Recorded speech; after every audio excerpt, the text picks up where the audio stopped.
muito bom estar aqui com os irmãos. Terceira vez para a gente continuar essas conferências. Eu, graças a Deus por essa igreja, pelo interesse dela na palavra de Deus, e espero que os irmãos possam contaminar muitos outros cristãos. Né? Se contaminar é uma boa palavra que eu não sei, mas o efeito parece muito bom, né? Um vai contaminando o outro para amar a palavra de Deus e mais querer a palavra de Deus e mais entender a palavra de Deus por lê-la, meditar sobre ela e memorizá-la. Vamos continuar então. Nosso tema de agora à noite é evangelização, que realmente foi perdido. Hoje pela manhã também citei algumas dificuldades, algumas razões porque nós necessitamos do Evangelho. E hoje eu falei especificamente porque crentes reformados também precisam do Evangelho. Há mais algumas outras razões, eu não estou sendo assim totalmente abrangendo tudo, exaustivo, né? Porque infelizmente os pecados que nos rodeiam são muitos. Eu me lembro do Solano Portela uma vez fazendo uma palestra, e ele, no Simpósio dos Puritanos, né? E ele falou sobre 5 pecados dos calvinistas.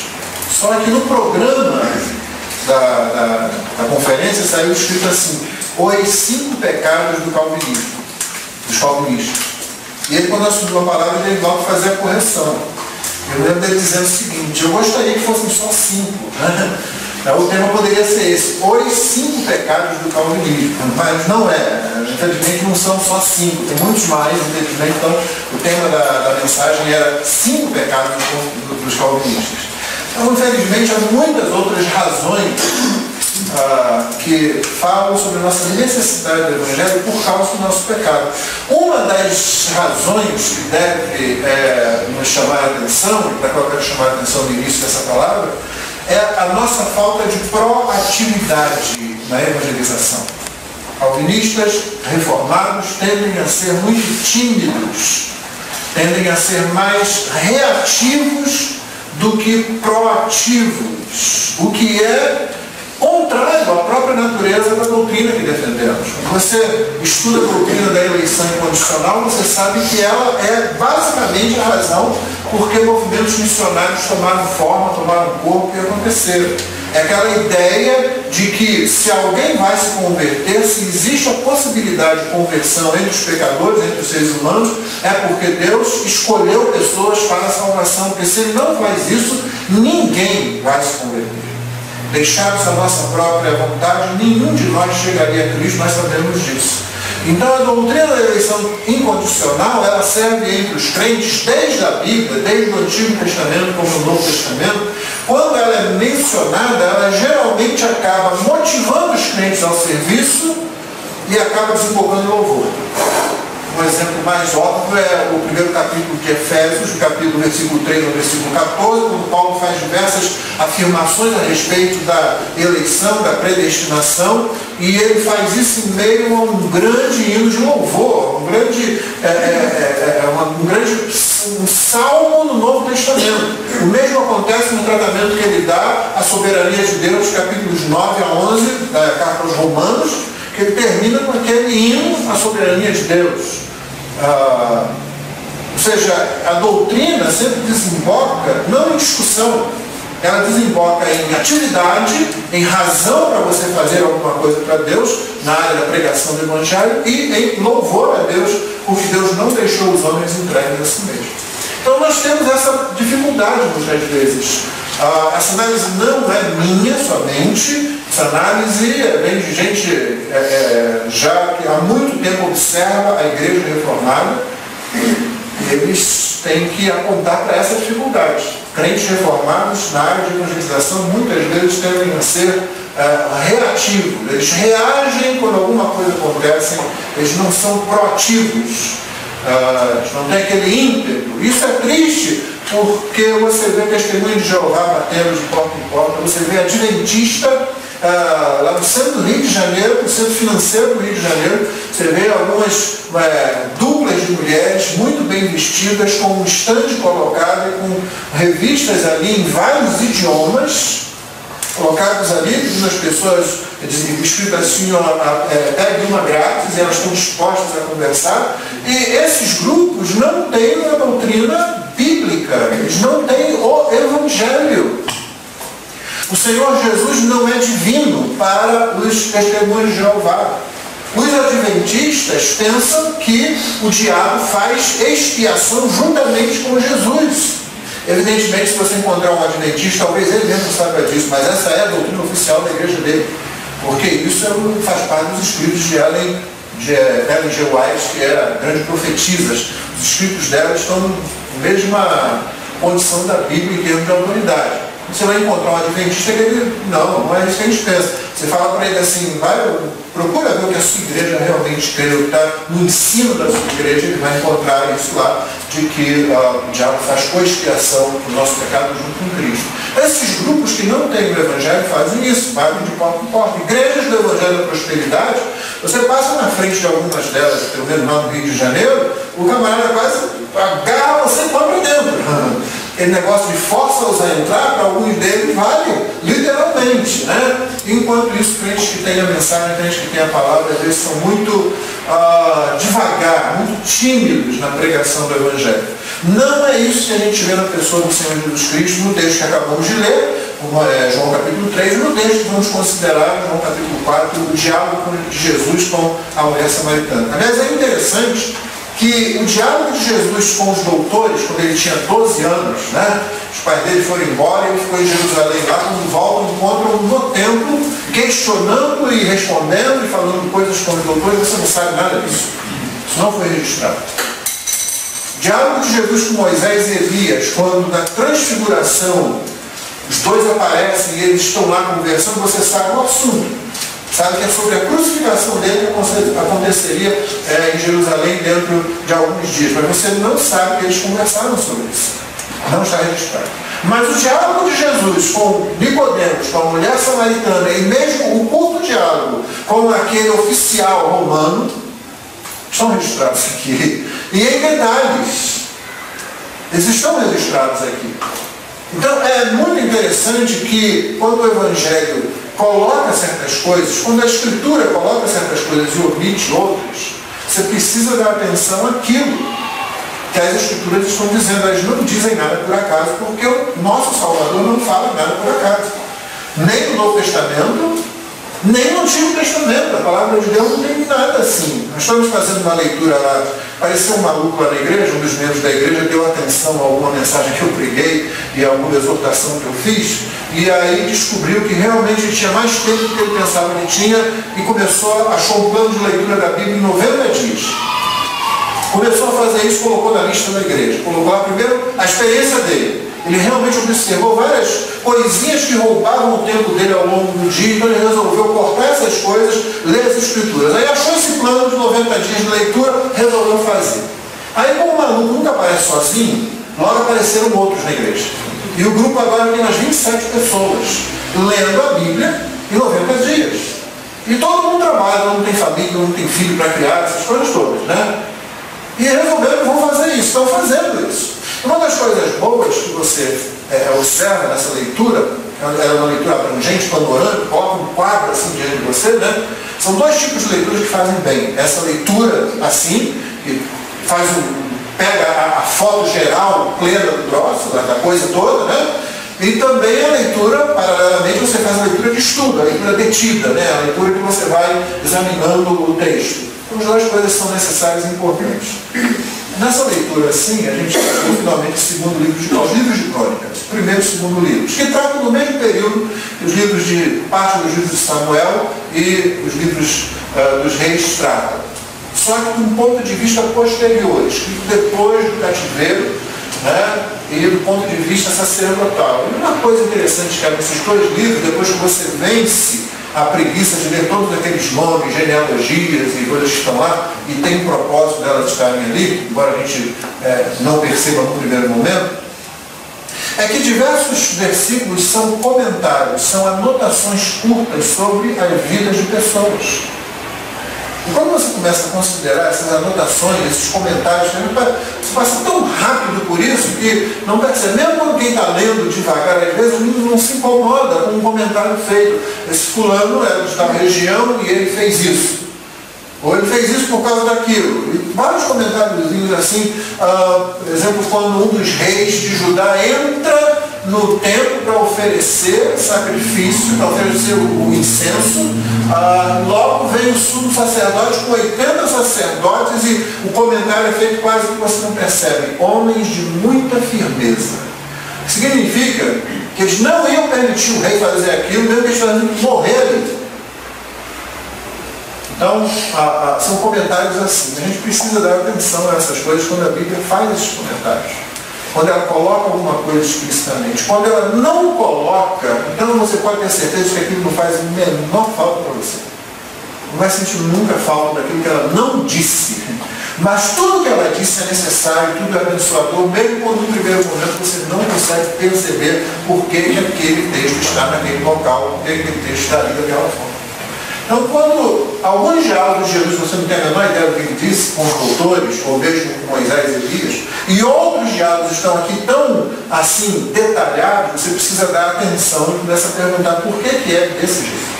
A gente vai tentar ver um pouco disso agora no texto do capítulo 4.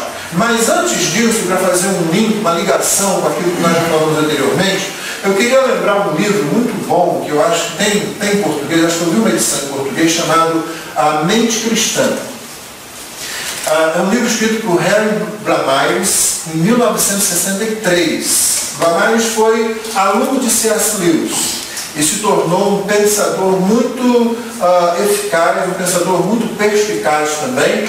E ele escreveu esse livro que se tornou logo um clássico da teologia e da vida cristã, A Mente Cristã. Nesse livro, depois de fazer alguns comentários de como nós perdemos o hábito de raciocinar de forma cristã, não é pensar sobre coisas cristãs, mas pensar de uma maneira cristã, um modo de raciocinar cristão. Ele, então, ocupa a maior parte do seu livro apresentando 6 características de uma mente cristã. Eu vou passar para os irmãos rapidamente, porque não é esse o assunto, mas tem a ver com aquilo que dissemos ontem à noite, sobre cosmovisão e o que é a realidade, e aquilo que dissemos hoje de manhã, quando você começa a perceber que santificação não é alguma coisa que você faz em um determinado momento da sua vida, num determinado departamento da sua vida, mas é o que você faz o tempo todo, porque o tempo todo você está na presença de Deus, você precisa viver na presença de Deus aquilo que você vive na presença dos outros, na presença das instituições, em qualquer circunstância que você esteja. Então você precisa ampliar a sua visão, levantar e erguer os olhos, né? Começar a olhar todas as coisas que acontecem com você, mesmo as mais corriqueiras, como tendo significado dentro da sua vida cristã, porque todas elas são conduzidas para a glória de Deus e pelo Deus da glória. Então a gente precisa estar atento a isso. Então, por isso eu vou apenas passar essas 6 características como o Blamires as coloca. E a primeira, e a mais importante, a base, é que ele diz que a mente cristã tem uma orientação sobrenatural. Ou seja, a orientação que guia o pensar cristão, uma mentalidade cristã, uma mente cristã, é que ela é orientada, ela é regida, ela é conduzida pela ideia da eternidade, pela ideia de céu, pela ideia de inferno, pela ideia de sobrenatural. Ela não tem a sua base no que está ao nosso redor.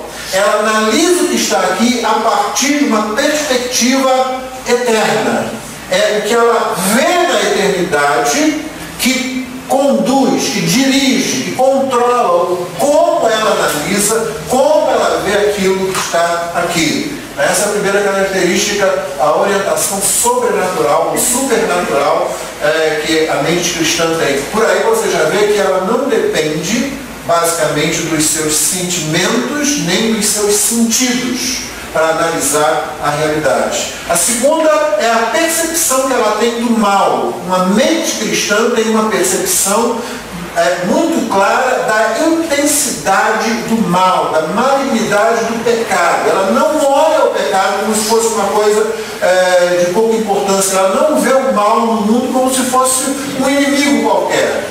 Ela percebe a presença do mal, ela percebe a intensidade do mal, ela percebe a sutileza do mal, ela percebe a capacidade do mal de seduzir e a capacidade do mal de oprimir. Ela percebe isso em todas as circunstâncias, em toda a situação. Então, se você quiser uma aplicação prática disso, quando nasce um neném, você olha para aquele neném bonitinho, maravilhoso ali, né, e você diz, é um anjinho, não é um pecador. Nunca tente falar isso para uma mãe que acabou de ter um filho. Principalmente se ela é no primeiro filho. Você vai entrar numa briga teológica impossível ser vencida. Então não entre nessa discussão, mas é importante que papais e mamães saibam que eles são pais de pecadores. Porque senão nós vamos estar iludidos. Nós vamos ver que aquele anjinho, aquela belezinha, aquela coisa fofinha vai se transformando muitas vezes numa expressão do mal. Eu lembro quando eu estava ensinando essa doutrina, eu nem tinha uma perspectiva reformada ainda. Eu estava numa igreja onde eu era pastor auxiliar e eu conduzi uma classe de senhoras. Eu estava passando essa doutrina para elas, né? Que é uma doutrina ortodoxa. E algumas tiveram uma dificuldade, tem uma senhora que teve uma dificuldade de aceitar isso, né? Não é de entender, não é de aceitar isso. Porque você tem aquele neném tão fofinho, né? Com aquelas bochechinhas, tão assim que você quer morder, você quer, né? Tem que apertar, né? Assim, não pode ser um pecador assim, não pode dar tanto mal ali, né? E eu disse para ela, olha, lembre-se, irmã, que Hitler foi um neném também. Mas ela, como quase toda mulher, né, tem uma resposta logo para tudo, né? Ela disse, não, mas Hitler foi um neném feio. Então você sabe, se o neném é feio, pode ser um negócio muito ruim no futuro. Né? Se ele é bonito, não. Né? Então, a gente tem essas perspectivas, percepções equivocadas. Uma mente cristã, ela é caracterizada, entre outras coisas, por causa da percepção que ela tem do mal. Uma terceira característica é a concepção que ela tem da verdade. A mente cristã assume que existe uma verdade. Não importa que todo mundo esteja relativizando as coisas e dizendo para você, na verdade, o que é verdade para você pode não ser para mim, mas a mente cristã, justamente porque ela tem uma orientação sobrenatural, porque ela se alimenta, você deve se lembrar que eu falei ontem à noite, ela se alimenta de uma fonte divina e sobrenatural, ou seja, uma fonte que vem de fora da criação, que é a revelação de Deus na sua palavra, através do seu Espírito Santo, registrando, preservando e aplicando a nossa vida. Então, por causa disso mesmo, a concepção que ela tem de verdade é de verdade absoluta. E para a mente cristã, verdade é o que Deus diz que é. A gente fala juntamente com Jesus aquilo que ele disse na oração sacerdotal. A tua palavra é a verdade. Quarta característica que Blavatsky apresenta é que a respeito da mente cristã é a sua aceitação da autoridade. Isso é quase impossível de você fazer a mente secular entender. As pessoas no mundo não entendem como que a gente pode se submeter a uma autoridade. E uma autoridade que vem de um ser divino que você não vê, que polemizam a respeito da existência dele, e principalmente porque vem através de um livro tão antigo quanto as Escrituras. Então, quando você, um homem, chefe de família, trabalhador, tenta explicar que você submete a sua vida àquilo que é dito nesse livro, isso é impossível de alguém que não foi convertido pela graça de Deus compreender realmente. A mente cristã tem essa característica, ela aceita essa autoridade, se sujeita a essa autoridade. Quando você vem ao culto ouvir a pregação, quando você se submete ao estudo da palavra e à pregação da palavra, o que você está dizendo com esse ato de vir ao culto não é, eu vou ver se aquilo lá é interessante, eu vou ver se o pastor fala alguma coisa que pode me dar uma dica de como resolver meus problemas. O que você está afirmando é o seguinte, eu estou vindo aqui para me submeter àquilo que vai ser dito pelo pregador. Contanto que o pregador seja fiel à palavra. Estabelece uma tensão, não é? Porque de um lado você tem o pregador que é um pecador como você. E você vem aqui crendo que o que ele vai falar é a palavra do próprio Cristo. Você não vem aqui dizendo como o pregador acha que Cristo falou. Você entende, esse é o ensino bíblico, e essa é a doutrina reformada, que na pregação Cristo está falando.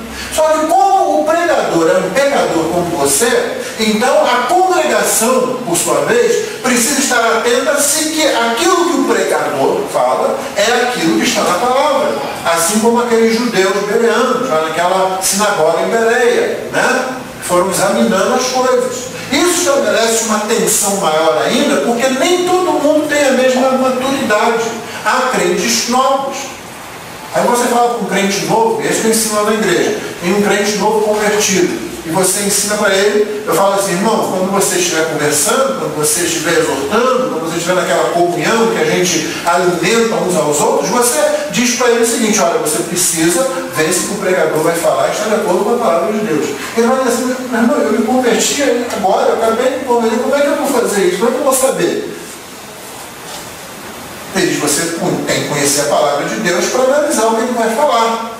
Mas eu me converti agora. Então comece agora. É isso que você vai fazer. Você começa agora. Porque Deus não vai julgar você por aquilo que você não tem. E Deus não vai cobrar de você que você esteja lá na frente quando você começou agora. Deus vai tratar com você do ponto de onde você está. Então comece dali e vá. Ah, então eu vou. E nós te ajudamos. Nós vamos ajudar você. Mas você começa. E é isso que os crentes têm que fazer. Mas tentar explicar isso para alguém que não é da fé, como a gente se sujeita e submete a essa autoridade, o sujeito vai para frente, fala um monte de coisa, e vocês vão viver por aquilo que o sujeito está falando, nós vamos viver porque nós cremos. Se aquilo que ele está falando é a própria palavra de Deus, se ele faz em submissão dele mesmo à palavra de Deus, em fidelidade à palavra de Deus e no poder do Espírito Santo. É por isso que a congregação precisa orar pelo seu pregador, aquelas pessoas que pregam, pelo seu pastor, por aquelas pessoas que têm o ministério da pregação da igreja. Ore para que a noite de sábado para domingo seja uma noite de bom sono, seja uma noite tranquila. Muitos pregadores dão testemunho de que às vezes é quando quase tudo que é problema resolve aparecer. É justamente na noite que antecede o domingo, quando ele tem que estar diante da congregação para expor a palavra de Deus. Então ore por isso, ore durante a semana toda. Olha pela pregação. Lá na igreja eu criei uma expressão. Eu falo que os irmãos precisam chegar no templo em expectativa de fé. Ou seja, eles vêm crendo que Deus vai falar com eles. Mas eles também estiveram orando durante a semana por eles mesmos, pelos outros irmãos, pelo pregador, né? E pedindo a Deus, Senhor, o Senhor se agrade de nos dar a tua santa palavra na pregação, nas pregações de domingo. A quinta é a preocupação que a mente cristã tem com a pessoa. Não com as coisas, mas com a pessoa. A mente cristã se importa com as pessoas. Ela olha para as pessoas. Ela não está interessada em aumentar o número no hall de membros. Passar de 50 para 60, 60 para 70, ela não está interessada naquela contagem, naquela estatística. Ela está interessada na pessoa que se aproxima, mesmo que seja uma única pessoa. Ela atenta para a parábola de Jesus que diz que o bom pastor, ele sai, deixa 99 e vai atrás de uma ovelha. Ela está interessada no fato de que o Senhor Jesus passa pela seara, os discípulos vão pegando lá as espigas, vão comendo aquilo no sábado, e quando os fariseus apontam para aquilo como um grande erro, ele diz, olha, vocês trocaram as coisas de lugar, o sábado foi feito por causa do homem, e não o homem por causa do sábado. Então, a pessoa é importante, não a coisa. Então, a mente cristã, ela tem consideração pela pessoa. Quando você, irmão, aplica a doutrina à igreja, o seu negócio não é a doutrina como um fim em si mesmo. É porque a doutrina é o alimento para as pessoas, para o rebanho. A doutrina é o alimento, o único alimento que pode fortificar o rebanho. Quando você dá uma aula, quando você aconselha com a palavra de Deus, não é que você está ali para mostrar, olha, veja, ensinei catecismo para tantas pessoas, ensinei tantas perguntas, não. O que você está ali, essa pessoa foi aproximada de Deus. Essa pessoa foi aproximada de Cristo. Cristo agora tem mais um adorador, porque essa pessoa foi convertida. Com a pregação do Evangelho, o Espírito trouxe a salvação. Então você visa o céu para a pessoa. O Senhor no Antigo Testamento fez várias vezes a palavra de condenação aos reis e aos sacerdotes e aos falsos profetas, que ao invés de curar a ferida do povo, aplicando a lei, exortando o povo a retornar à lei, ao invés disso se preocupavam mais com o ministério deles mesmos, com o mandato deles como rei, o trabalho deles como sacerdote, como profeta, e ele falava, olha, a ovelha está mancando e vocês não estão tomando conta conta dela, a ovelha está se perdendo, está quebrando a perna e vocês não fazem nada. Pelo contrário, vocês se aproveitam dela ao invés de cuidar delas. E o Senhor trazia juízo sobre essa liderança, porque ela não se portava com as pessoas que Deus juntou no seu rebanho. E a última, sexta e última característica de uma mente cristã, segundo Blamais, é a estrutura sacramental da mente cristã. Ou seja, você sabe, sacramento é uma palavra que significa que uma coisa visível simboliza uma coisa invisível. Essa é basicamente a ideia de sacramento. A aplicação disso na mente cristã e numa cosmovisão cristã é que tudo que você vê na criação remete você a Deus. Todas as coisas que você vê acontecerem na criação fazem com que você pense na glória de Deus, na sabedoria de Deus, na beleza de Deus, e na presença do pecado como se opondo a essa glória, a essa beleza, a essa sabedoria. Então, quando você olha seres humanos alcançando coisas assim extraordinárias, você pensa como Deus cria um ser humano, um ser que é capaz de fazer essas coisas. Como é que Deus manifesta a sua glória, a sua sabedoria, mesmo num mundo decaído, de modo que seres humanos são capazes de resolver as coisas desse jeito. Mesmo que seres humanos não sejam crentes, não confessem a fé em Cristo, não deem glória a Deus naquilo conscientemente, eles ainda se expressam a glória de Deus, porque quando eles fazem algumas coisas, quando eles alcançam algumas conquistas, o que eles estão fazendo é demonstrando a glória daquele que os criou. Então você verifica isso, você aplica isso a muitas coisas. É por isso que a Igreja Católica medieval e até hoje, ela cometeu o erro de considerar o casamento como um sacramento. Eles têm 7 sacramentos. Nós temos 2 sacramentos ou ordenanças, como nós batistas falamos, não é? Que é a ceia e o batismo. Mas os católicos consideram, entre outras coisas, o casamento. Por que eles consideram o casamento? Porque o casamento realmente é sacramental, mas não é uma ordenança sacramental na igreja. Ele é sacramental porque quando você vê a união de um homem e de uma mulher, Paulo escrevendo aos Efésios diz que aquilo é uma figura, é uma imagem do relacionamento entre Deus e seu povo, entre Cristo e a igreja.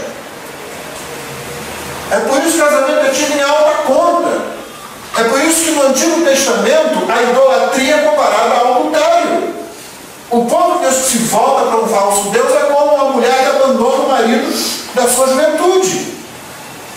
Então você passa a olhar todas as situações assim como sendo manifestações visíveis do poder invisível de Deus, da sabedoria invisível de Deus, da beleza de Deus, que essa evidentemente tem que ser visível, mas se você observar com uma mente cristã, você vai ver uma beleza ainda maior do que aquelas que outras pessoas conseguem perceber. Lá em Arraial do Cabo, na região dos Lagos, Rio de Janeiro, uma região de praias muito bonita, uma cidadezinha que nós gostamos muito, lá em casa, chama-se Arraial do Cabo, lá no Rio. Então, nós vamos para lá às vezes e há um lugar chamado Pontal do Atalaia, como se fosse uma espécie de cabo que entra pelo mar assim, e lá em cima você vê o pôr do sol. As pessoas vão para lá para ver o pôr do sol. É uma coisa que todo mundo que está lá faz. Tá? Ao lado do pôr do sol, vai todo mundo para lá e fica olhando o sol se pôr lá no horizonte. E quando o sol se põe, as pessoas estão ali e começam a aplaudir, começam a bater palmas. E eu estava observando aquilo da primeira vez que vi isso acontecer e perguntei, a quem que eles estão aplaudindo? Estão aplaudindo o sol? Como é que é isso? Estão aplaudindo a mãe natureza? Na metade das pessoas é isso. Um cristão, quando ele olha aqui, ele pode até aplaudir, ele pode ficar tão extasiado que ele vai fazer isso. Mas se ele estiver aplaudindo alguém, ele está aplaudindo o Criador. É isso que ele está fazendo. Ele está reconhecendo essa estrela que está a cerca de 150 milhões de quilômetros da Terra, cuja luz demora cerca de 8 minutos para chegar até a Terra, né? Que é responsável físico pela existência de vida no planeta, foi colocado nessa distância, nessa situação pelo Criador com muita sabedoria. Mas não somente isso, além disso, nos dá esse visual magnífico, belo. A mente cristã tem uma estrutura sacramental, ela não olha as coisas simplesmente, olha aquilo que está ali, ela vê além daquilo Deus por trás daquilo. O que isso tem a ver com o nosso texto agora? Vamos ver, você pode pensar, por exemplo, na característica de se importar com a pessoa. Isso de cara já chama a atenção no texto. Né? Nos 10 textos que nós temos lido, que lemos ontem João 4 e agora como lemos João 3, eu quero que você tenha feito essa leitura em casa também, você viu que há muita semelhança no diálogo de Jesus com Nicodemos e no diálogo de Jesus com a mulher samaritana. Sendo que Nicodemos procura Jesus, a mulher samaritana não está procurando ninguém. Na verdade, ela é interceptada por Jesus. Mas nas duas situações, uma em que Nicodemos entra no assunto, e na outra, a mulher não entra, quem entra com o assunto é Jesus, o Senhor Jesus toma a dianteira e guia a conversa. Então, se você quer um modelo de evangelização, e muita gente tem usado esse modelo, esse é um bom modelo de evangelização. Mas, por favor, aplique uma mente cristã sobre isso, porque senão você vai reduzir isso aqui a um manual de pregação do Evangelho, de testemunho do Evangelho. Qual é o problema disso? O problema é que ele não foi escrito para ser um manual, ele foi escrito para nos orientar quanto à percepção que devemos ter das pessoas a quem anunciamos o Evangelho e principalmente do Evangelho que nós anunciamos às pessoas. Não foi feito como passo 1, passo 2, passo 3, faça isso, faça aquilo, agora falha desse jeito, agora provoca aquele negócio, como muita gente às vezes quer olhar o texto como se fosse um manualzinho para ela saber o que dizer, e aí quando a pessoa falar uma coisa diferente que você não conseguir resolver aqui, pronto, você se perde na conversa. Então não é isso que está acontecendo. Mas uma coisa que você vê é a proatividade de Cristo. No caso da mulher samaritana, o versículo 4 nos diz: era-lhe necessário atravessar a província de Samaria. Nós já vimos ontem que não era necessário apenas para chegar a Galileia, mas era necessário porque ele tem uma agenda, ele está executando uma agenda. Isso inclui certas pessoas naquele caminho na província de Samaria. Nas duas, Jesus toma a dianteira da conversa, mesmo quando Nicodemos é quem inicia, porque Nicodemos vem com uma conversa meio assim, e Jesus passou muitas vezes por isso, né? A gente chega para ele e fala uma coisa que tem nada a ver. Eles não sabem o que dizer, a primeira coisa que vem na cabeça eles falam. Nicodemos, no caso, chega aí e diz assim: Rabi, ou mestre, sabemos que és mestre vindo da parte de Deus, porque ninguém pode fazer as obras que tu faz se Deus não for com ele. Aí você notou que Jesus não deu a menor atenção a isso que ele falou? Eu não disse nada, realmente você tem razão, porque eu sou realmente. Aliás, eu que trago o evangelho para o mundo. Eu não disse nada, ele não perguntou como é que você sabe disso, ou assim. Eu nos vira completamente em verdade te digo. Se alguém não nascer de novo, não pode ver o reino de Deus. Completamente coisa. A única ligação que tem com o que Nicodemos falou é o seguinte: bom, se você está dizendo que eu sou mestre, e que eu sou um mestre que vem da parte de Deus por causa das coisas que eu faço, então segura essa que eu vou te mandar agora para ver o que você faz com ela. Se não nascer de novo, não pode entrar, não pode ver o reino de Deus. E aí ele já tomou a dianteira. Com a mulher samaritana, ele diz para ela no versículo 7, dá-lhe de beber. Olha, Jesus está ciente de tudo o que está acontecendo ali. Não porque ele seja onisciente, mas porque ele está bem informado da situação. Ele nasceu como judeu, ele sabe da história, ele conhece a situação entre os judeus e samaritanos, ele sabe da ética que muitos judeus tinham com relação à mulher, a falar com uma mulher, a ensinar uma mulher, né? Ele simplesmente passa por cima de várias coisas, se dirige a ela e diz: dá-lhe de beber. E à medida que ela tenta sair da direção que Cristo a coloca, ele coloca essa mulher novamente no pensamento correto, na direção correta. Então, irmãos, se você se você quer evangelizar, e eu digo lá na igreja assim, o primeiro passo para você evangelizar uma pessoa que às vezes está com dificuldade de falar com ela, pode ser um parente. É tão difícil a gente falar com um parente, né? Principalmente dentro da própria casa, porque o parente sabe tudo de você. Ele sabe dos seus erros, ele sabe quando você perde a calma, ele sabe quando você fala o que não deve falar, quando você toma uma atitude que não devia tomar, né? Se é um pai, uma mãe, um filho, um irmão que está convivendo ali, vê a sua vida, não é? Sabe que você é crente, de repente você toma uma atitude assim, porque você é humano, porque você é. Mas muita gente no mundo e dentro das nossas famílias também acha que se você é crente você não pode errar de forma alguma, né? Estão prontos logo a lançar isso assim. Então muita gente fica meio intimidada.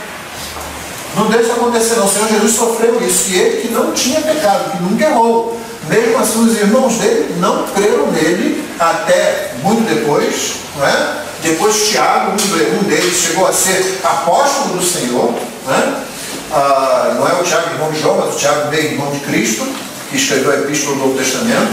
E Jesus teve que enfrentar essa oposição dentro de casa também. Então ele sabe o que é isso. Mas se você quer pregar a alguém, um colega de trabalho, uma pessoa, um vizinho assim, a primeira coisa que você deve fazer é começar a orar por aquela pessoa. Você ora por ela, você pede que Deus salve aquela vida e você se coloca um instrumento. Se o Senhor quiser me usar, então o Senhor me dá sabedoria, o Senhor me concede oportunidade, o Senhor abre a porta para aquilo e Deus tem o hábito de ouvir orações desse tipo. Se eu puder usar essa terminologia. Deus costuma ouvir orações desse tipo, daquele crente que se preocupa com uma pessoa e começa a orar para aquela pessoa. Você nunca vai garantir que aquela pessoa vai se converter, porque isso não pertence a você. Você não sabe se ela vai se converter, porque isso não pertence a você. Mas qual é o ensino bíblico a respeito dessas coisas? Que você lança semente. É isso que você tem que fazer. Nosso papel não é produzir o fruto. Nosso papel é lançar a semente. É Deus que produz os frutos conforme Ele quer, através de nós. E a promessa de Jesus em João capítulo 15 é que se nós estamos ligados a Ele, a tendência é de produzir muitos frutos. Então você começa orando. E quando você começa a orar, você se coloca na situação e se coloca junto com Deus na situação. Você traz Deus para dentro da equação e você se coloca dentro da equação.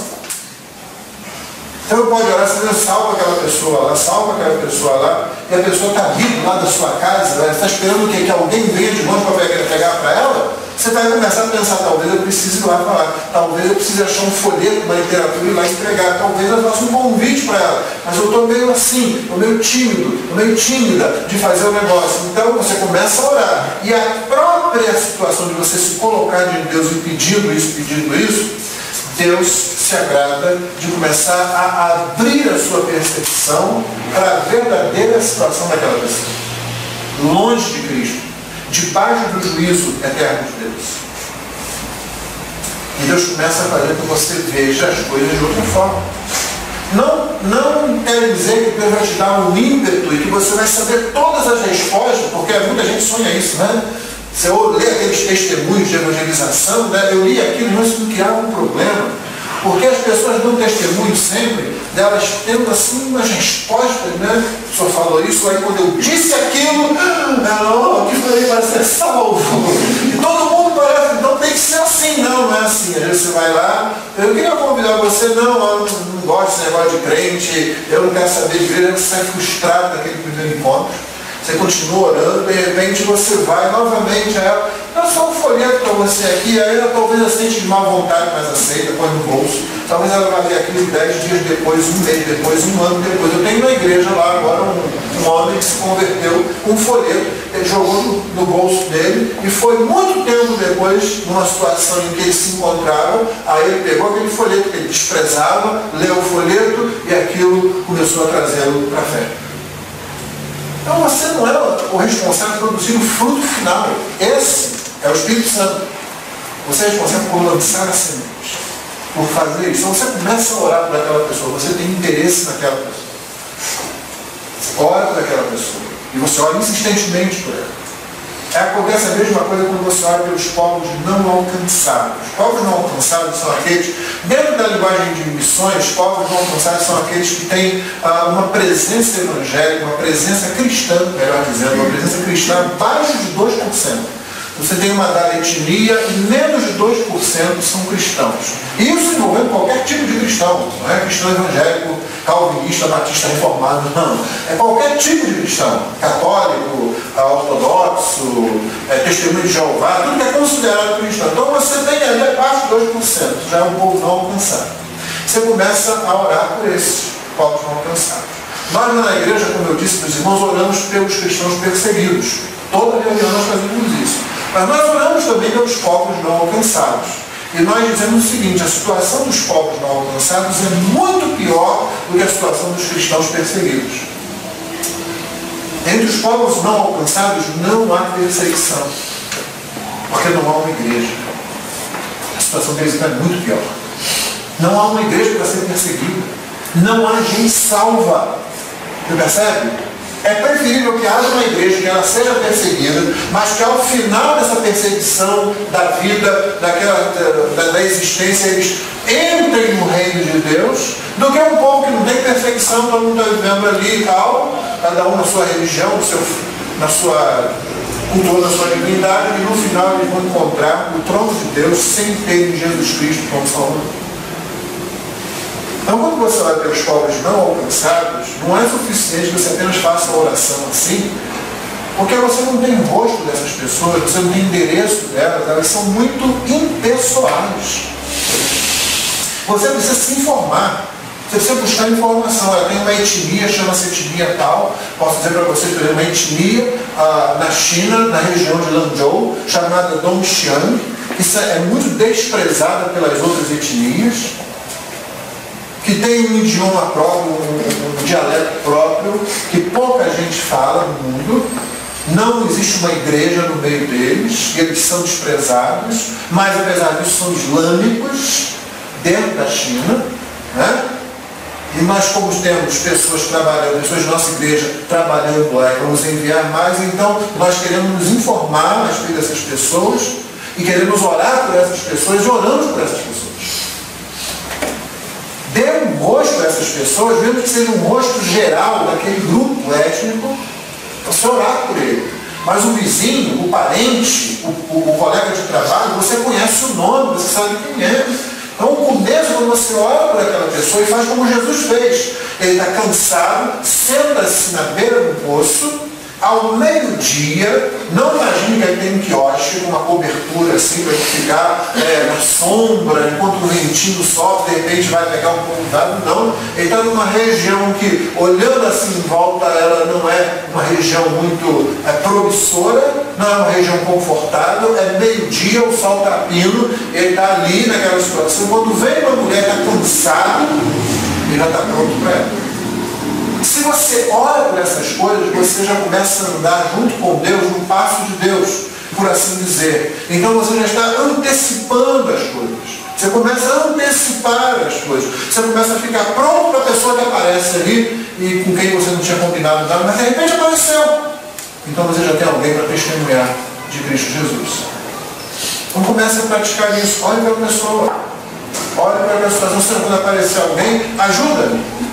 Ajuda a ter a palavra correta. O senhor sabe que eu fico muito nervoso, o senhor sabe que eu fico muito nervosa para falar. Vem alguém e fala alguma coisa assim, eu não sei o que fazer. Você só pode fazer uma coisa, vou colocar isso diante de Deus e dizer, Senhor, eu quero fazer isso, eu quero te servir nisso, como Jesus fez. E aí o Senhor Jesus aqui, ele toma a iniciativa, pede água a ela. Quando ela diz, fala da situação entre os judeus e samaritanos, ele fala então de que essa percepção dela, essa percepção limitada dela, está impedindo que ela chegue a um tipo de água que é o que ela realmente necessita. Tenha em mente que se você pensa na pessoa, se a sua preocupação é com a pessoa, você não vai ter preocupação só com aquela pessoa específica, você vai ter uma preocupação também com o ser humano, como apresentado na Bíblia. E como é o ser humano apresentado na Bíblia, irmão? O ser humano sem Cristo. Morto em seus delitos e pecados. O que você pode falar com ele que ele vai realmente ouvir? Absolutamente nada. Eu acho que a melhor figura que temos disso nas Escrituras é Ezequiel 37. Você se lembra? O Vale dos Ossos Secos? Então, lá, o profeta, numa visão, levado a um vale de ossos. Deus pergunta para ele, poderão reviver esses ossos, filho do homem? E ele dá a única resposta que qualquer pessoa com meio cérebro daria. A pessoa com um pingo de sensatez, ele não dá. Você se lembra o que ele responde? Senhor, tu sabes. Eu não posso fazer nada por isso. O Senhor só pode. Eu não sei dizer nada sobre se essas pessoas podem reviver ou não. O Senhor sabe disso. Porque o Senhor não pode fazer isso. Eu não tenho absolutamente nenhum poder, nenhuma autoridade para isso. E quando Deus ouve essa resposta, ele fala ao profeta, profetiza. E na medida em que o profeta profetiza, você sabe que aqueles ossos todos acabam se tornando um grande exército de pessoas. É a ideia. Você sabe que o uso imediato do texto é o fato de que Deus pode pegar e restaurar a nação de Israel, que havia se desviado de Deus, se afastado de Deus. Ele pode pegar aquilo que não tem mais solução e ainda assim trazer todo mundo de volta e manter o seu povo. Olha como ele fez. De modo que Cristo veio a desobediência, a infidelidade, a idolatria, a imoralidade, a injustiça social do povo de Deus, que fez com que o reino do norte fosse levado pela Assíria, o reino do sul fosse levado pela Babilônia, não impediram o fato de que Deus continuou trazendo seu povo, manteve um remanescente fiel e trouxe o Messias, o Salvador do mundo, através daquele povo. Então, essa é a aplicação imediata. Mas a aplicação secundária do texto é a realidade de que todos nós, sem Cristo, somos como aqueles ossos secos. Você pode falar com eles à vontade, você pode gritar com eles à vontade. Eu lembro que tinha uma ilustração que se usava muito na época que eu era adolescente, dizendo assim que o pecador ele está lá no fundo de um poço. Aí você olha, o pecador está lá no fundo do poço, lá, sem poder sair, não pode sair dali. Aí vem o pregador do Evangelho lança uma corda, e aí o pecador vai, segura naquela corda e começa a subir, ou é puxado pelo pregador. Você percebe que faz a falta de uma cosmovisão cristã? E não considera a queda, não considera não tem aquela percepção do mal, da intensidade do mal, do pecado. Vamos transformar essa figura numa figura dentro de uma cosmovisão realmente cristã? O pecador está no fundo do poço. Só que ele está completamente morto, é um monte de osso lá. Você pode botar um elevador panorâmico, que ele não vai subir. Não vai. Pode botar a escada rolante, você pode fazer o que fizer. Mesmo que você desça lá, junte aquele monte de osso, traga para cima, a hora que você tentar montar alguma coisa, ele vai novamente se desmontar, vai rolar e cair no poço de novo. É preciso que Deus coloque vida onde não há vida. Quando você prega o Evangelho, você está pregando a ossos secos. Aquela pessoa está viva na sua frente, ela pode ser muito inteligente, ela pode ser muito culta, pode ser muito erudita, pode ser um completo ignorante, pode ser uma pessoa sem cultura nenhuma, pode ser muito rica ou muito pobre, pode ser uma pessoa simples ou sofisticada, não faz a menor diferença, são ossos secos. Jesus olha para essa mulher aqui, ele sabe que ela não pode reviver por si só e que não há poder humano que possa fazer isso. Somente o poder de Deus pode fazer isso. Então, quando você ora, você começou, né? Primeiro, começou a orar. Você tem que ter em conta que aquela pessoa está nessa condição, está morta em seus delitos e pecados e não pode reviver. Você pode produzir membros de igreja. Isso você pode produzir. Você pode entusiasmar a pessoa com a ideia da sua igreja, seja de que tipo for. Você pode ter aqui um sujeito mais intelectual, né? Uma igreja reformada, ou eles têm uma literatura, eles têm um culto mais assim, mais consciente, mais centrado, né? Não é essas coisas, não gosto. É interessante aí conversar, não sei se você passa por essa experiência, né? Conversar com um não crente, às vezes até um marido não crente, um parente não crente, algum membro da igreja. Eu não sei porquê, quando eu sabe que você é pastor, sabe que você é crente, ele diz assim, não, é uma macumba eu não gosto não. Eu gosto dos crentes, olha macumba, não, eu estou fora disso. Ele pensa que está fazendo algum adianto, ou eu não sei se quer ganhar sua simpatia, e fala um negócio desse, porque eu não tenho a menor diferença entre ele e o sujeito que está lá, curvado lá diante da figura lá do tranca-rua. Tranca-rua é aquela figura que parece um diabo, na concepção medieval da coisa. Ele é vermelho, tem chifres, tem uma barbicha, por favor, não faça nenhuma associação. Ele tem bigode, barbicha, 2 chifrinhos, uma cauda, um tridente na mão, é todo vermelho, né? Assim. E o sujeito que acha que frequenta a igreja, ele vem e visita a igreja, não tem nada com aquilo lá, não, ele está do mesmo jeito, ele está morto em seus delitos e pecados e anda de acordo com a vontade dos pensamentos do príncipe desse mundo. Mesmo jeito. Então, esse tipo de pessoa que você apresenta a Deus na oração é esse tipo de pessoa que você vê naquela figura que pode estar muito arrogante, pode estar muito necessitada, perguntando a você, eu quero saber um pouco mais de Cristo. E você se coloca uma posição e você diz, Senhor, a única coisa que eu posso fazer é apresentar o teu Evangelho. Só o Senhor pode converter essa pessoa. Mas por causa disso, você então se dispõe a apresentar o Evangelho. Você se dispõe a apresentar o Evangelho, para isso você tem que conhecer o Evangelho. O Senhor Jesus aqui conhece tudo. E de uma forma específica, dentro da história redentora, dentro de um trabalho específico de Cristo, ele aponta certas circunstâncias muito particulares na vida dessa mulher. Eu e você não saberíamos ali dizer assim, realmente, esse que você tem agora não é seu marido. Você já teve 5, né? A menos que Deus resolvesse mostrar isso para você, você não conseguiria dizer isso. Mas o interessante é que Cristo não faz isso o tempo todo. Você percebeu? Ele não falou isso para Nicodemos. Falou? Nicodemos, você é um príncipe dos judeus, um mestre dos judeus, e eu sei que a sua vida familiar, apesar de tudo, anda desse jeito. Ele não fez isso para Nicodemos. Ele apresentou a salvação a Nicodemos do ponto de vista de que tudo aquilo que Nicodemos tinha não era capaz de salvá-lo. De que ele tinha que voltar ao ponto zero. É isso que ele quer dizer com nascer de novo. Você tem que voltar ao ponto zero. E o que Nicodemos está falando com ele ali, não pensa que Nicodemos realmente pensou que ele estava falando de entrar no ventre materno e tal. No linguajar semítico, no linguajar rabínico, de conversar sobre essas coisas, o que Jesus está falando é o seguinte: zera a sua vida toda. Como que eu vou fazer isso agora, nessa altura do campeonato? Eu sou um príncipe dos judeus, um mestre dos judeus. Como pode um homem fazer isso? Sendo já na minha condição. E aí Jesus diz para ele: você não está entendendo, você está preso a uma percepção como essa mulher aqui, é uma percepção muito restrita. Eu estou falando uma linguagem que você deveria entender e você não está compreendendo. Se eu falar das coisas celestiais, então aí você vai realmente ficar confuso. Então, as duas pessoas estão enfrentando situações assim. Mas o importante é que você não precisa desse tipo de atitude que aqui Jesus toma com um propósito específico. Ele não veio salvar só essa mulher, ele veio preparar Samaria, e não somente para aquele momento, mas para o que aconteceria depois lá. Você lembra que no livro de Atos é preciso que haja uma descida do Espírito Santo em Samaria também?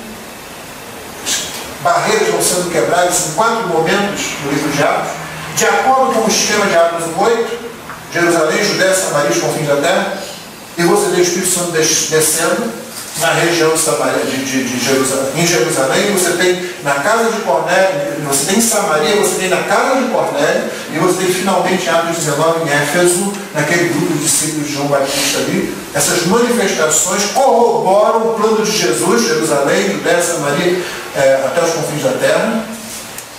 E elas corroboram também a quebra de qualquer barreira que se pudesse colocar dentro da vida da igreja. Você sabe como foi difícil para a igreja judaica, né, aceitar os gentios dentro da igreja. Então, aqui há uma coisa específica dentro da história da redenção, mas você não precisa achar que para você ser bem sucedido na evangelização, o que você tem que fazer é saber, esperar uma revelação específica de Deus a respeito da vida da pessoa, porque Jesus não faz isso em muitos outros lugares. E, na verdade, muitas das coisas que Jesus faz, elas fazem parte de qualquer pessoa que conhece a história, que conhece o ser humano, como acontece com você. Você talvez precise conversar muito tempo com uma pessoa, com um ser humano que você encontra, um amigo, uma pessoa estranha, uma pessoa na condução, para você notar se essa pessoa tem algum problema. Não sei especificar que problema é. Mas você às vezes nota que essa pessoa está muito angustiada, essa pessoa está muito tensa.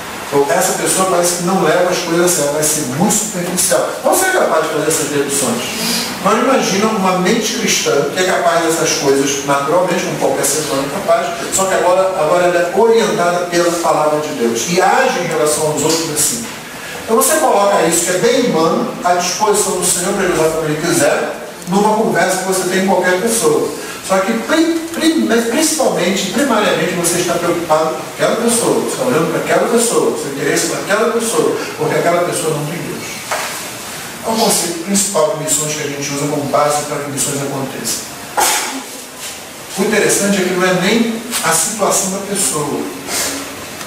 O primeiro ponto é o seguinte: você precisa evangelizar porque existem povos e existem pessoas que não estão rendendo a Deus aquilo que lhe é devido. Essa é a razão que impulsiona a obra de evangelização. Mas logo abaixo disso, e por causa disso também, você evangeliza por compaixão das pessoas, da mesma forma como Jesus teve compaixão dos perdidos.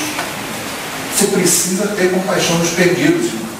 Crente reformado tem que ter compaixão dos perdidos. A gente dá tanta ênfase na glória de Deus que a gente perde a glória de Deus de evangelista, porque a glória de Deus, quando orienta a sua vida, ela ilumina de forma ainda mais clara aquelas pessoas que estão perdidas e você chora por elas, você ora por elas, você trabalha por elas.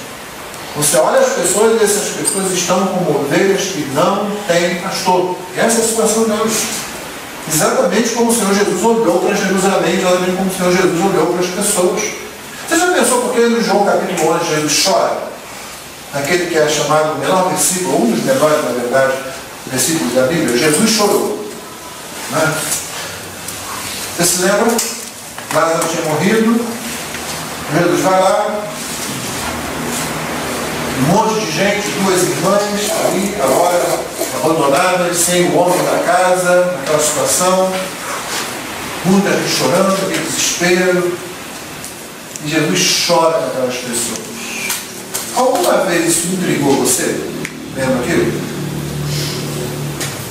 Porque quando você lê o início da história, você sabe que foi Jesus que provocou aquilo. Não foi isso? Ele foi avisado, a Lázaro está doente, vem rápido. Se Jesus andasse cerca de 4 horas, mais ou menos, chegava lá. Só que ele não faz isso. Ele fica, ele se detém. Aí, finalmente, quando ele diz assim, agora já morreu, então agora já posso ir. Aí ele vai. E ele diz isso. Isso não é uma coisa para se deduzir, o texto está no texto. Ele diz assim, Lázaro está morto, eu vou despertá-lo do sono. Na verdade, ele fala assim, Lázaro dorme, vou despertar do sono. Os discípulos não entendem, ele diz, Lázaro morreu. E se ele vai despertar do sono, significa que ele vai para isso. Ele sabia o que ia fazer. Ele não chegou atrasado, ele chegou na hora que ele tinha que chegar. Chega naquele quadro lá, encontra uma das irmãs, encontra depois a outra irmã no sepulcro, aquele quadro. Por que Jesus chora? É uma performance? Vocês já sabiam o que ele ia fazer. Jesus não tem performance. Jesus não é falso. Jesus não está fazendo uma atuação ali. O Senhor Jesus chora porque ele vê a situação em que pecadores ficam diante da morte. Diante de tudo que a morte significa e a perplexidade do pecador diante da morte. Ele chora porque vê como aqueles pecadores que nunca deveriam passar por aquela experiência, se o pecado não tivesse entrado no mundo, como que eles ficam simplesmente sem ter o que fazer, sem saber o que fazer. Ele chora porque vê que a fragilidade causada pelo pecado é tanta que mesmo uma das irmãs do morto, que crê nele, é capaz de dizer coisas tão contraditórias quanto o Senhor. Se tu estivesse aqui, meu irmão não teria morrido. Ou seja, o Senhor poderia curá-lo e ele não morreria, mas agora ele morreu, o Senhor não pode fazer mais nada. Você acha que era realmente isso que ela pensava dele? Então isso não é o fruto do desespero, da fragilidade, do momento que ela está passando. Aí quando uma diz, não tire a pedra, Senhor, porque já cheira mal, já tem 4 dias. Não era o que ela mais queria, que não saísse de lá? Porque agora ela se coloca contra. É porque ela não crê em Jesus?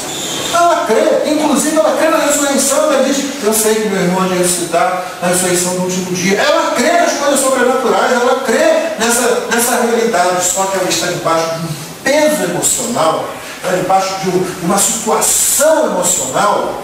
E Jesus, você se lembra que o profeta diz Jesus, ele não termina de quebrar a cana que está partida, ele não vai lá e rompe. A torcida lá, o pavio que está fumegando, ele não vai lá e termina de apagar. Jesus não faz isso. É o contrário. Ele tem compaixão. O que ele ia fazer, ele faz do mesmo jeito. Ele vai continuar, e o que ele vai fazer ali? Ele veio para ressuscitar lá e lá será ressuscitado. Quando ele chora por aquelas pessoas, por aquela situação, é porque ele tem compaixão daquelas pessoas. Nós precisamos ter compaixão dos pessoas. Nós não podemos ser tão duros assim, senão nós caímos no pecado da igreja de Éfeso, lá no capítulo 2 do Apocalipse. Você se lembra? A primeira carta que João é ordenado por Jesus escrever a uma igreja da Ásia, Éfeso. Ele diz para o seguinte, olha, vocês são muito fortes, são muito firmes, porque vocês não suportam, não dão apoio, não dão suporte aos falsos apóstolos, que se dizem apóstolos e não são. Vocês colocam esse pessoal à prova, veem que eles não são verdadeiros, e confrontam essa turma. Tenho, porém, uma coisa contra vocês. vocês abandonaram o primeiro amor. Será que aquela igreja, a gente pode pensar aqui, por causa desses enfrentamentos, né, constantes a favor da sã doutrina, contra os falsos apóstolos, os falsos mestres que viviam circulando no primeiro século entre uma igreja e outra, e nem todo mundo era gente boa, não. Tinha gente que era só gente interesseira, gente falsa, né, gente com ensino herético. Então ela tinha que combater isso e combatia. Mas será que ela não ficou dura demais nisso, não? Nós precisamos ter compaixão das pessoas. Quando a gente pensa assim, o que realmente se perdeu? Quando a gente fala evangelização, o Senhor Jesus Cristo disse, eu vim para buscar o que se havia perdido. O que realmente se perdeu? No primeiro momento a resposta é, se perdeu foi o ser humano, porque ele se afastou de Deus e se perdeu. Isso é verdade. E é isso que o texto está ensinando para a gente. Só que tem mais coisas por trás disso. Então a primeira coisa que você tem que fazer é se importar com a pessoa que se perdeu. É por isso que você vai encontrar Jesus no meio das prostitutas, dos cobradores de impostos, das pessoas de má fama, os pecadores, não é assim que os fariseus apontaram? Porque come o vosso mestre com os pecadores? Nós não somos, só eles, né? Nós somos outra classe, né? Não, Jesus falou, eu vim para o perdido, eu vim para o doente, eu tenho que estar onde eles estão, eu tenho que salvá-los. Tem que se importar com as pessoas. Mas quando você olha do ponto de vista de toda a história da redenção e toda a revelação, essas pessoas perderam Deus. Porque Deus é o grande prêmio da salvação. Não é o céu. O céu, na verdade, um puritano uma vez escreveu isso. Ele disse assim, se eu chegar no céu e descobrir que Jesus não está lá, eu não quero o céu. A gente tende a pensar no céu como se fosse pura e simplesmente um lugar, né? Aí se você é mais bucólico, você pensa naquele gramado, naquele rio, água cristalina, né? Se você tem um pensamento um pouco mais racional, talvez você pense naquela cidade de ouro, não é? Uma cidade muito horrível. Eu detestaria morar num lugar assim. A descrição do Apocalipse, que é simbólica como tudo mais, é quase tudo ali, mostra uma cidade que é um cubo. Olha só, legal. Quem é que mostrou um negócio desse, gente? Um cubo de ouro. Você imagina que essa igreja sempre fosse de ouro, chão de ouro, cadeiras de ouro, né? Tudo de ouro. Qual é a primeira coisa que ia acontecer? Não, ninguém ia roubar, não. Ia perder o valor. Simplesmente perder o valor. Imagina a rua de ouro, as árvores de ouro ali. Para que você vai roubar se tudo tem de ouro ao seu redor? Então, uma simbologia que é usada para falar da beleza, para falar do valor, para falar até da utilidade, do valor daquilo como coisa útil, mas também da beleza e do valor em si. Muita gente transformou o negócio, já figuras horríveis do Apocalipse, né, que as pessoas pegam daquela simbologia e pensam que é literal, né? E aí pronto. São figuras, são coisas assim que são usadas para isso, né? Então, essas pessoas não perderam um lugar simplesmente, onde não tem sofrimento. Não tem sofrimento porque Deus está presente em comunhão plena com o seu povo. Não tem morte porque Deus é a vida do seu povo. Não precisa nem de sol porque Deus é o sol do seu povo. Essa que é a ideia. É aquilo que Deus quis desde lá da lei de Moisés. Eu serei o seu Deus, eles serão o meu povo, habitarei no meio deles. Essa é a ideia da coisa.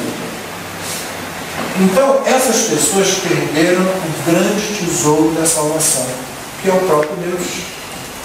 Eu tenho que olhar para essas pessoas, não importa o linguajar delas, não importa se elas ligam para os pobres, se elas são pessoas caridosas, não importa quão religiosas sejam, elas perderam Deus. Você tem que olhar para essas pessoas, elas não têm Deus.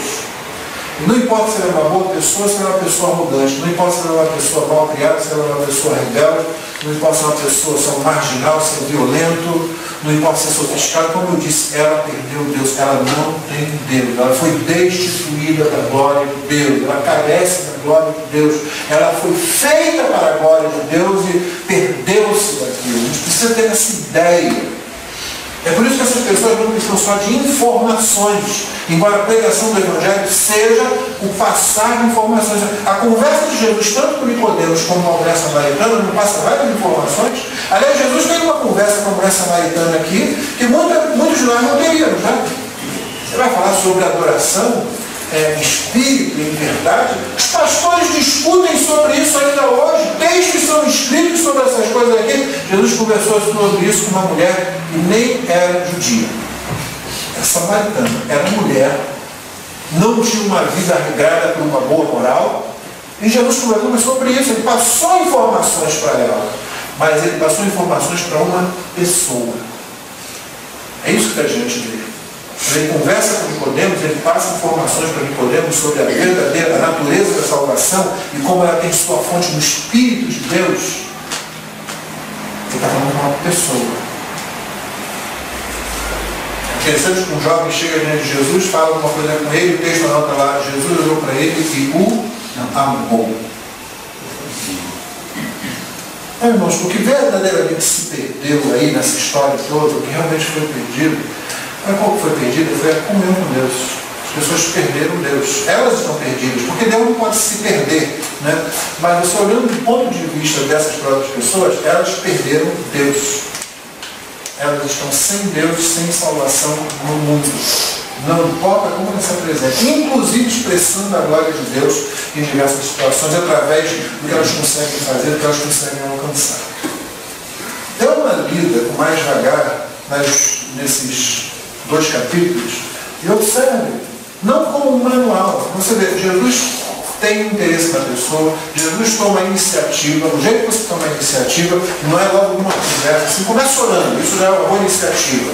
Comece lendo as Escrituras para você poder falar do Evangelho. Uma coisa que eu li no livro do Tabith Anabueli, que já pregou numa conferência da Fiel, ele que foi muçulmano, ele escreveu um livro interessante chamado O Evangelho para os Muçulmanos. Eu gostei muito do livro porque ele já começa o livro dizendo o seguinte: o Evangelho para os muçulmanos é exatamente o mesmo Evangelho para qualquer outra pessoa, porque não tem diferença. Eles precisam de Cristo do mesmo jeito. O que acontece ali é que ele dá algumas orientações de como você abordar o muçulmano.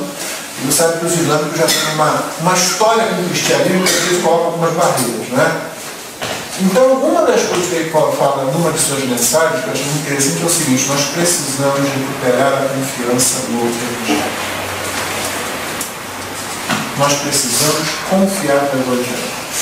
Muita metodologia que é inventada hoje é inventada porque não se confia no Evangelho. Paulo dizia: o Evangelho é o poder de Deus para a salvação de todo aquele que crê, seja judeu, seja grego.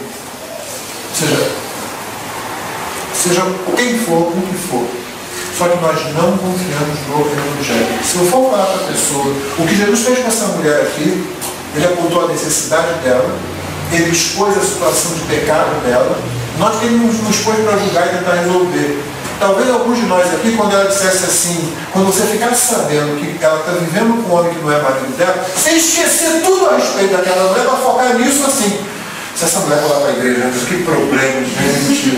E agora o que eu vou fazer? Ela não é casada, está morando lá, ela se converte, o cara não se converte, ela vem para a igreja, vai ser batizada, não vai ser batizada, isso é uma confusão ali. A gente começa a entrar nesse negócio. Jesus não se preocupou com isso. Ele disse: isso que você está falando é verdade, realmente. Isso que agora tem, você tem uma obrigação do marido, não. Aí ela fala assim: Senhor, estou vendo que você é um profeta. Os nossos pais oraram aqui em Jerusalém. Jesus não falou assim: vamos voltar para a questão do seu casamento, que essa sem vergonha tem que acabar. Ele não faz isso. Ele continua olhando para a pessoa. Ele ama a pessoa. Ele vê uma pessoa que é osso seco. Ele vê uma pessoa que perdeu Deus de vista. Ele vê uma pessoa que não cumpre o propósito da existência dela porque não mais usufrui da glória de Deus. As razões dela viver aquele tipo de vida é porque ela está destituída da glória de Deus. Então o que a gente tem que fazer para consertar as coisas não é tentar começar a casa pelo telhado. É trazê-la de volta para dentro da glória de Deus. E o único jeito disso acontecer é pregando o Evangelho para ela. E aí, se ela crê no Evangelho, o Espírito Santo transforma, a vida dela vai se ajustando. Ela vai recebendo o ensino e vai se ajustando.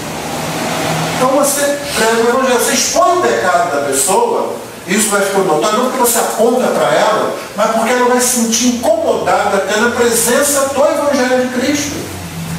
E talvez você não tenha que fazer isso numa conversa só. E muito provavelmente você vai ter que ganhar a confiança dessa pessoa. o seu interesse nela. Só que ela não sabe disso. Muita gente, para quem você prega o Evangelho, pensa que a única coisa que você quer é conseguir mais um membro para a sua seita. Mais uma pessoa para o seu grupo. Muita gente já se sente, inclusive, assim. Se eu pregar para ela, ela está lá assim, é mais um que quer meu dinheiro. Então, talvez leve algum tempo para você mostrar para aquela pessoa que você tem um verdadeiro interesse naquela pessoa. E é interessante que às vezes quando a pessoa 2, 3 vezes ela parece rejeitar, né? Parece não estar aceitando, você ao invés de continuar orando por ela e voltar lá outra vez, não, acho que daí não vai sair nada, não, sabe? Aí você pronto, parte para outra situação, demonstrando realmente que você não tinha nenhum interesse naquela pessoa. Seu interesse era dizer que você pregou o Evangelho, talvez. Talvez o meu interesse tenha sido dizer, está vendo, eu estou sendo fiel, está vendo, eu estou fazendo alguma coisa. Mas você não tem interesse na pessoa, como Cristo tem interesse nessas pessoas com quem ele fala. Então ele fala com ela, expõe o pecado dela, mas leva isso adiante. E o pecado não é a última parada nessa caminhada, não. A última parada nessa caminhada tem que ser Deus. Tem que ser Cristo.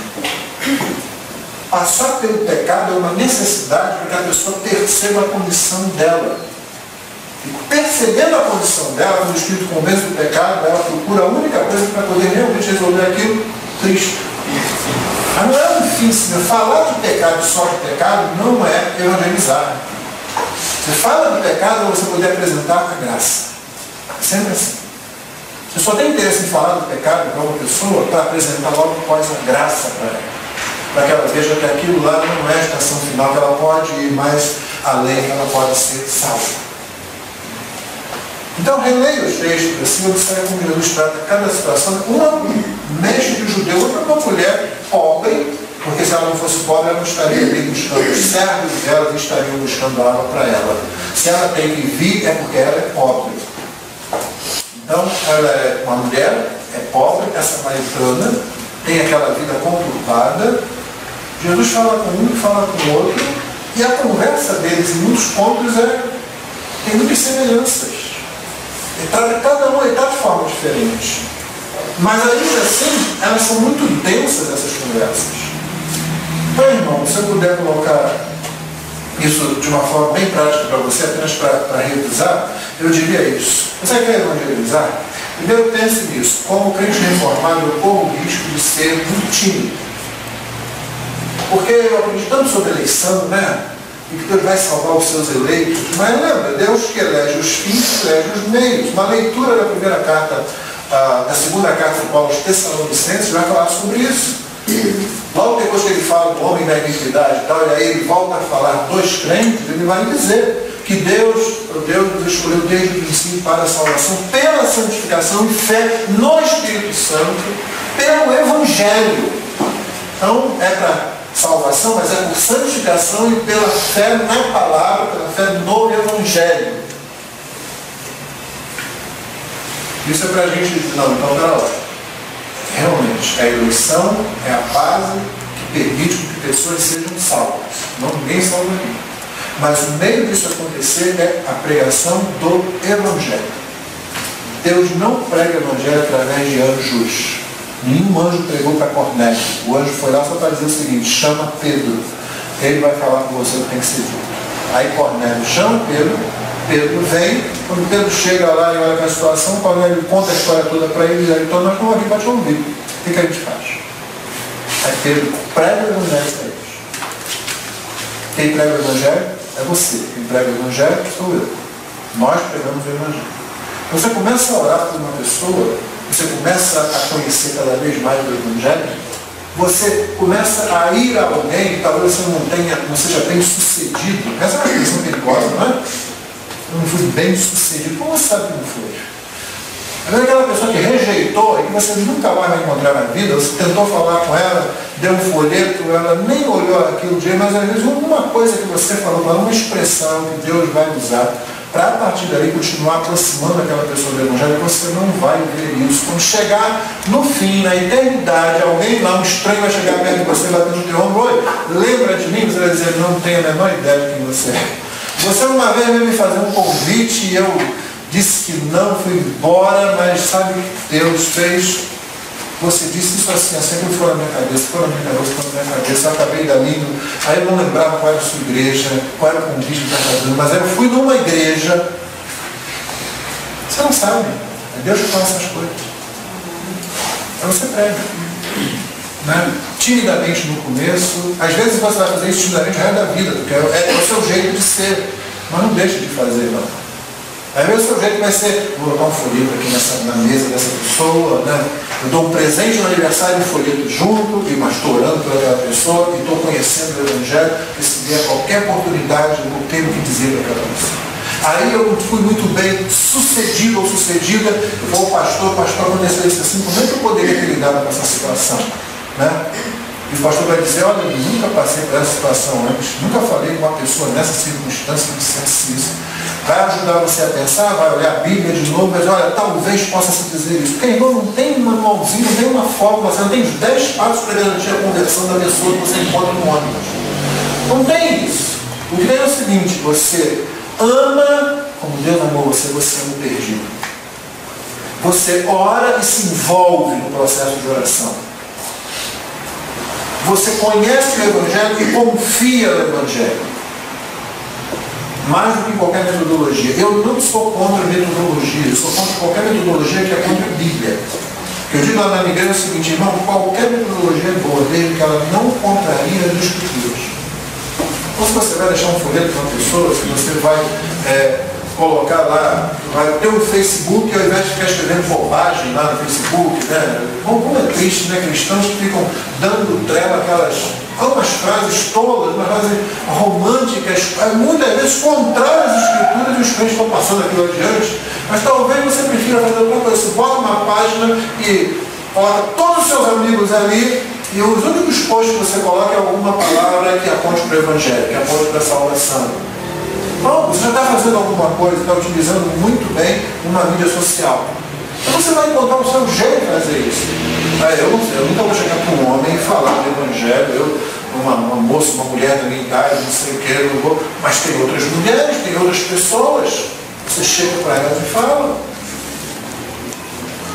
Quando você começa a orar, as coisas começam, a criatividade começa a vir também, porque Deus, como eu disse, costuma responder esse tipo de oração. E alguém quer se colocar nas mãos dele.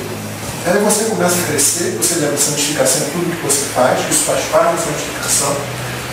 E meu irmão, talvez você seja surpreendido, minha irmã, talvez você seja surpreendida com frutos que Deus faz surgir, ou talvez você pense que não ia surgir.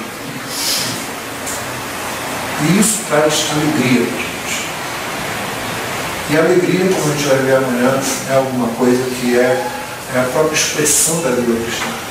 A vida cristã sem alegria é um negócio que a gente começa a questionar.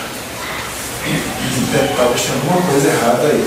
Mas a gente vai ver a natureza disso melhor amanhã. Deus nos abençoe. Deus nos conceda graça. E que Deus faça dessa igreja uma igreja proativa na evangelização. Uma igreja que, se os irmãos fazem, então que Deus incremente, aumente isso. Se tem alguém aqui que está meio tímido assim, você começa a pensar, começar a olhar por isso, começar a buscar Deus por isso. E aí, um irmão encoraja o outro e você começa a pregar o Evangelho de fato. Assim, e você vai ver que os perdidos vêm. Quando Deus quer trazer, Deus vai trazer. E Deus muitas vezes se agrada de trazer muitos perdidos à fé pela instrumentalidade daqueles que se colocam nas mãos deles para pregar o seu Evangelho. Deus abençoe. Deus abençoe o crescimento deles.